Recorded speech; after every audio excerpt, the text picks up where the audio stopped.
Сәлем достар, мені каналыма қош келдіңіздер. Бүгін біз сіздермен дәл осындай месо по-китайски дайындаймыз. Менімен бірге болыңыздар. Сіздер де дәл осылай жасап көріңіздер. Бізге керекті заттарды мен описание бөліміне жазып өтемін. Сіздер көре аласыздар. Алдымен біз етімізді видеодағыдай етіп турап аламыз. Жұқарақ етіп турап аламыз.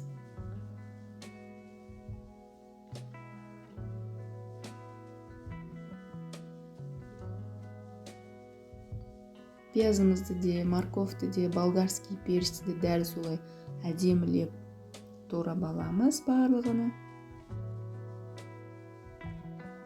Достар, мен тұрақты түрде аптасына 3 рет жаңа видео шығарып тұрамын.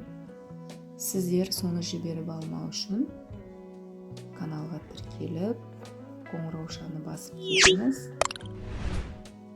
Менімен бірге болыңыздар.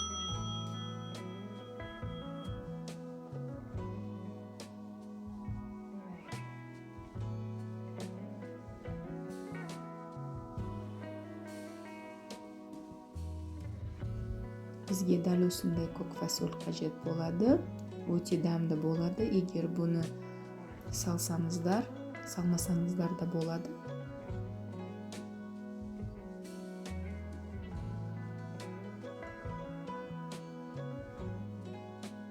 Видеодағыдай етіп турап аламыз.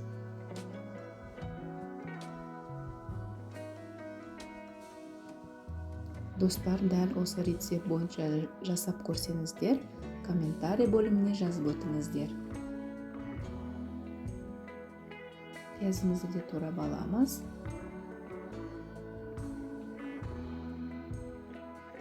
Қызып тұрған табамызға сұйық май құйып, етімізді әдемілеп қуырып аламыз.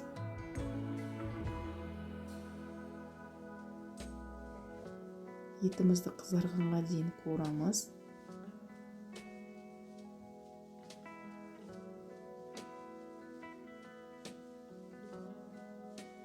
Сосын пиязымызды салып, оны да қуырып аламыз.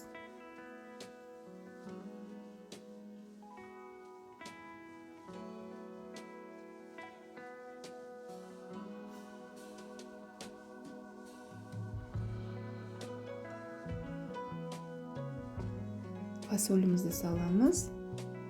Болгарский перец сәбізді де салып, әдемілеп қуырып аламыз.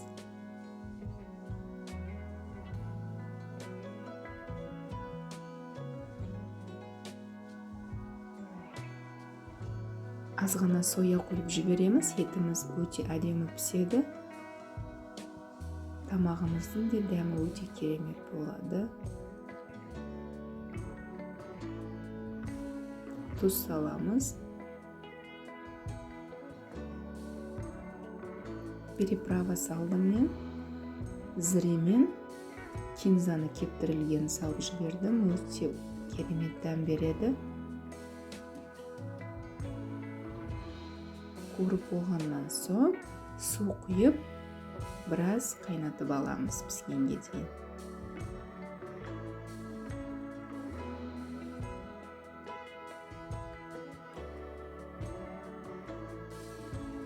Подливымыз піскенге дейін біз күрішімізді пісіріп аламыз.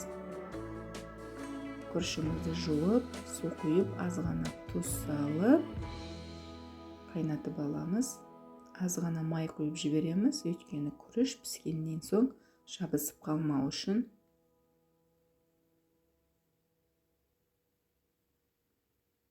Бір рет қайнатып алып, пісіріп аламыз. Міне достар, тамағымыз дайын болды. Күрішіміз де әдемілеп пісті. Дастарханға тарта беруге болады. Ас болсын, сіздер де жасап көріңіздер. Менімен бірге болғандарыңызға үлкен рахмет. Барлығыңызды жақсы көремін. Сіздер де жасап көріңіздер. Ас болсын.